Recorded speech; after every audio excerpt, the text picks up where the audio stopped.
Salut Noémie, comment tu vas? Salut Nicolas, ben ça va bien et toi? Bah ça va, ça va. Donc merci pour l'interview, merci pour le temps que tu m'accordes, toi qui es un petit peu plus loin que la France métropolitaine. 5 heures de décalage, c'est ça? Oui, c'est ça. Est-ce que Là, chez tu, moi, il est 10 heures. est-ce que tu peux dire où tu es exactement du coup?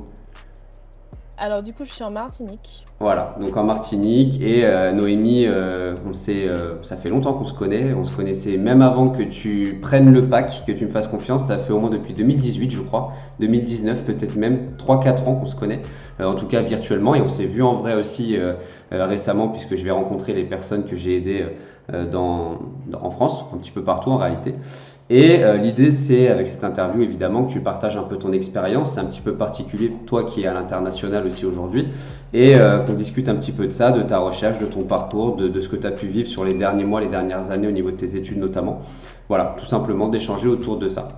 Est-ce que dans un premier temps, tu peux te présenter, voilà, en quelques mots, qui tu es, bon, où est-ce que tu es, on en a parlé un peu, dans quel métier tu es, parce que c'est très particulier là où tu es, c'est pas un domaine qui est courant, et pour montrer aussi que bah voilà, n'importe qui peut trouver dans n'importe quel domaine à condition d'y mettre les moyens nécessaires. Est-ce que tu peux te présenter en 30 secondes, une minute? Ok, alors moi, c'est Noémie Jean-Louis, donc j'ai 24 ans. Pour parler un peu de mon parcours, alors j'ai commencé les études avec un DUT Gestion, Logistique et Transport que j'ai réalisé en Martinique où je suis actuellement. Après, je suis partie en Hexagone, en Bretagne, où j'ai effectué une licence en logistique et amélioration continue. Mhm. Après ça, je me suis orientée vers une licence en douane, déclarant en douane. Et là, je viens de finir mes études avec 2 ans de master. Et voilà. Donc actuellement, je suis en poste en CDI chez Bolloré Logistique en Martinique. Donc voilà un peu mon parcours. D'accord, ok. Donc effectivement, ça a bougé pas mal.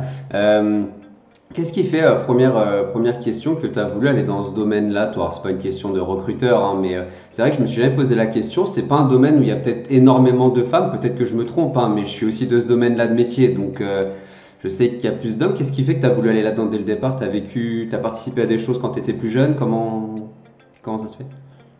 La logistique, je suis un peu tombée dans ça par hasard en fait. Ouais. Au début, quand j'étais au lycée, j'aimais beaucoup tout ce qui est commerce international, anglais, etc. Hmm. Et donc j'ai toujours voulu faire soit une école de commerce. Et au final, comme c'était un peu cher, donc je me suis orientée vers un DUT. D'accord. Et je suis tombée sur le DUT gestion logistique et Ouais. transport. Et voilà, j'ai continué dans la voie, quoi. Ok. Bon, voilà, c'est aussi simple que ça. Euh, donc, on se connaît depuis un petit moment maintenant. T'étais déjà en études à ce moment-là, t'avais pas forcément besoin de moi. Mais c'est vrai qu'on s'était dit que si on devait travailler ensemble pour ta prochaine recherche, on le ferait. Chose qu'on a faite.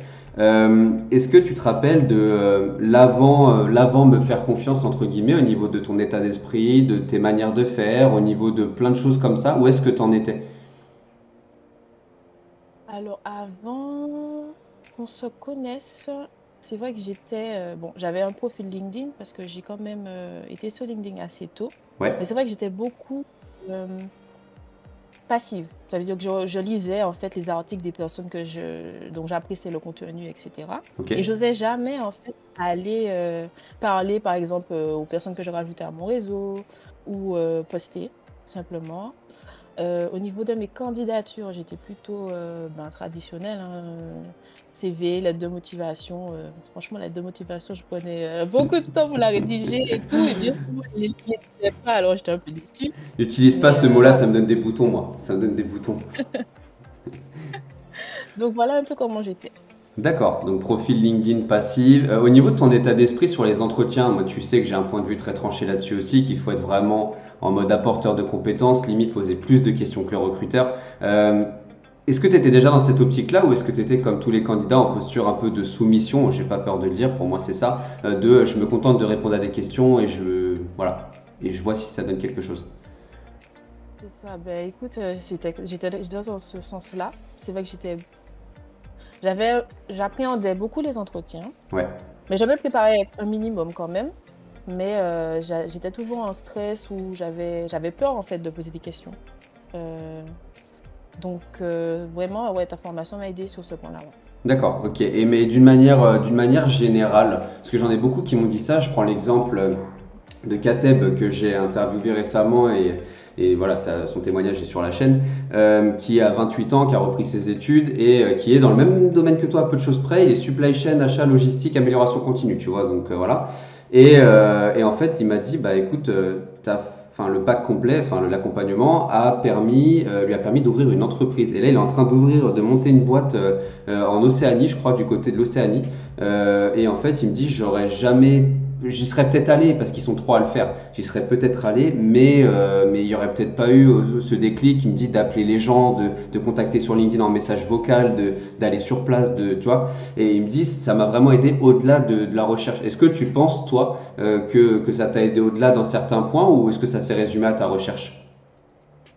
Non, ça m'a aidé au-delà de la recherche, hein, parce que vraiment, comme je te disais, j'avais vraiment du mal à aller vers les gens sur LinkedIn, à me construire en réseau, etc. Et maintenant, en fait, j'ai plus du tout ce problème-là d'aller vers les autres, de Ok. parler de mon métier, etc.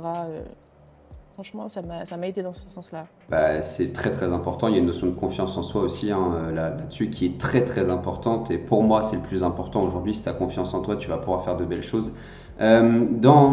Concernant la partie accompagnement, quelle est la chose que tu as est-ce qu'il y a une chose que tu retiens particulièrement, je sais pas, que tu as découvert, qui t'a surpris ou que tu retiendrais peut-être la communauté, ou un truc en particulier dans les techniques, est-ce qu'il y a un point? Bon, il y en a plusieurs, mais s'il faudrait parler d'un seul, ce serait le marché caché de l'emploi. Parce que j'entendais toujours parler du marché caché de l'emploi, mais je disais, mais oui, il est caché, mais comment on fait Il est trop caché. pour y parvenir?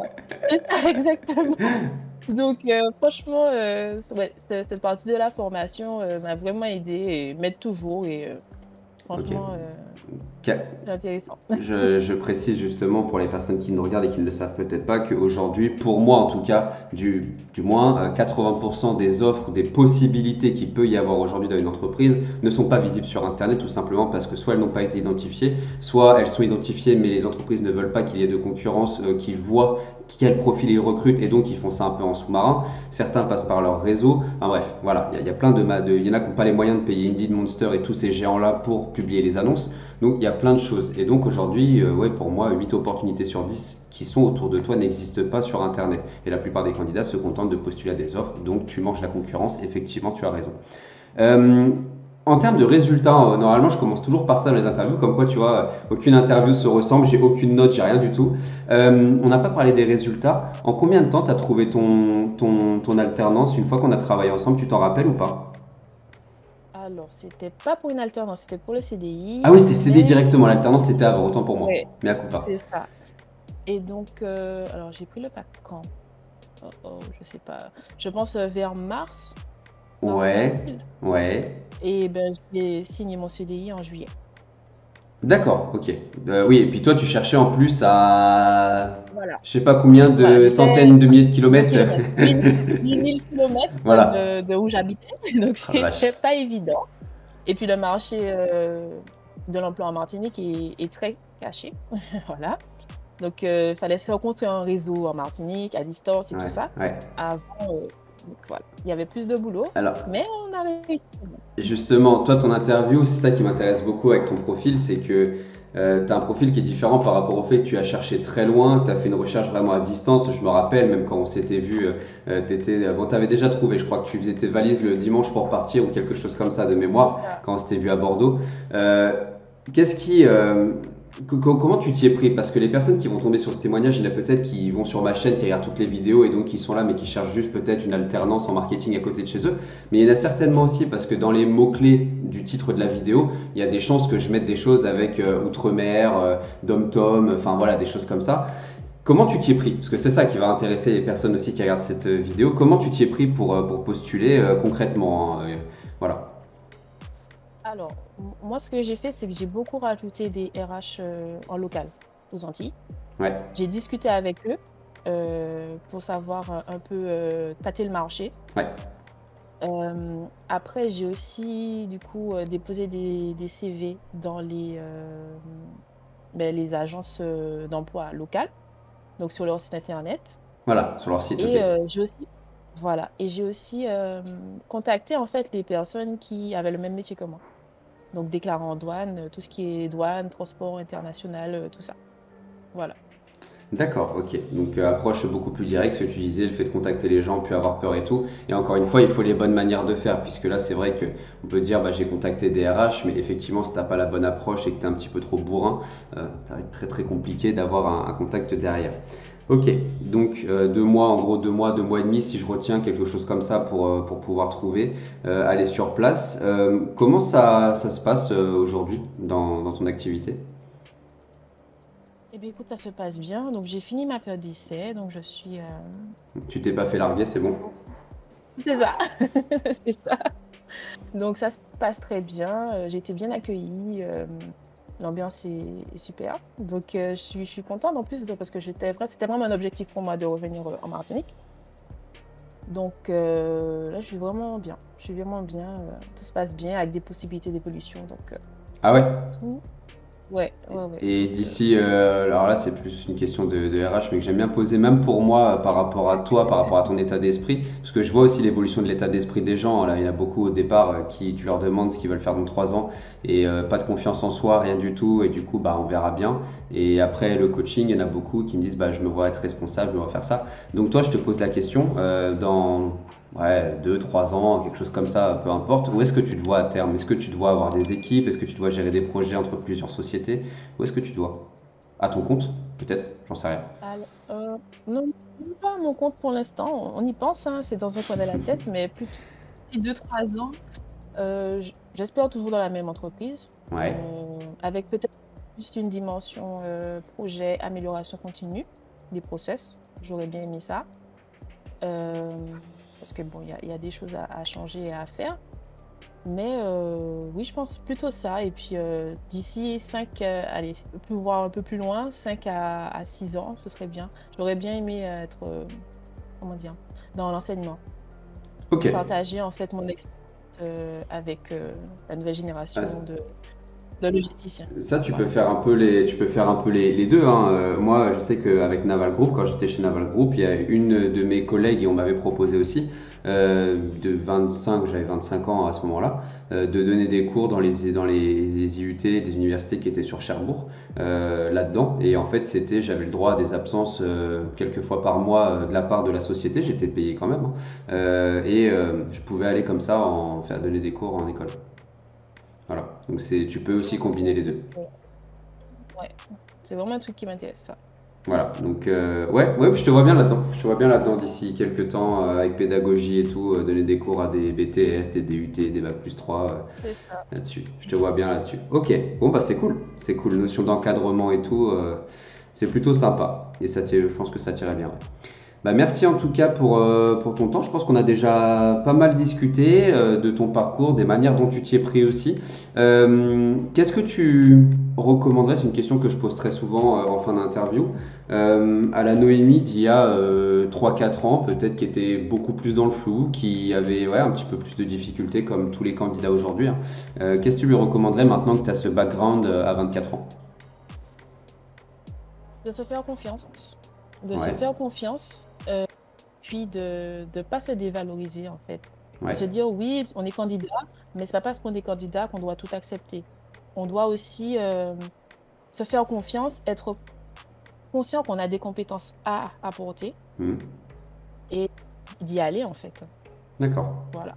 Ok, voilà, non, c'est exactement ça, mais le problème c'est que tu as tellement de refus, de non-retour, les écoles elles aident très très peu encore aujourd'hui. Une école n'est rien d'autre qu'une entreprise, faut jamais oublier ça, qui veut faire du profit. Donc voilà, et c'est vrai que bah, tout ne joue pas en la faveur des candidats niveau confiance en soi, quoi. Donc c'est pour ça aussi que bah, j'ai mon activité, et même la partie confiance en soi d'ailleurs, je pense que tu seras d'accord avec ça, mais est beaucoup plus importante que la partie outils qui peut être proposée aujourd'hui, parce que ça t'aide dans tout ce qu'il y a autour. Merci beaucoup, Noémie, une nouvelle fois. Et puis, Merci à toi, Nicolas. bah, de rien, de rien, de rien. Et je dis aussi au revoir aux personnes qui regardaient cette vidéo. À bientôt pour une prochaine vidéo, peut-être un nouveau témoignage. Je ne sais pas ce que vous allez regarder après cette vidéo. Ou une vidéo tutoriel conseil. Et en attendant, je vous dis à très vite pour une prochaine vidéo. Ciao. Si cette vidéo t'a plu, n'hésite pas à la liker, la partager, la commenter. Tu as aussi tous les liens dans ma description auxquels tu peux accéder dès maintenant. N'hésite pas à me suivre aussi sur mes réseaux sociaux. Et en attendant, je te dis à très vite pour une prochaine vidéo. Ciao.